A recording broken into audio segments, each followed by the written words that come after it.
मेरा नाम है आप, और ये मेरी जिंदगी का सबसे खतरनाक सफर है।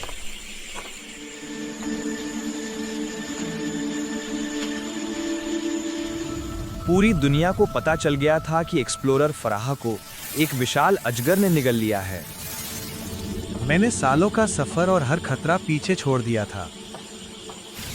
इस जंगल में हर कदम पर मौत का साया मंडरा रहा था। आखिरकार एक अंधेरी और गीली गुफा के बाहर मेरा सवाल खत्म हुआ। फरहा जिंदा थी, लेकिन उसके चेहरे पर डर नहीं था, बल्कि ब्रह्मांड जैसा सुकून था। दुनिया मान चुकी है कि आप मर चुकी थी, जिंदा कैसे बची? मैंने उसे अपना आखिरी तोहफा दिया था।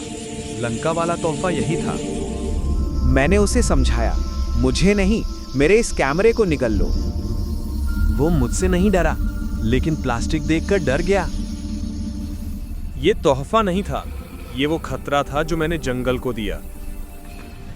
जानवर इंसानों से नहीं डरते, वो डरते हैं इंसान की बनाई हुई चीजों से, जैसे ये प्लास्टिक, बल्कि इसकी पैदा करदा आलूदगी से खौफजदा हैं। आज ही माहौल को बचाने का अहद करें।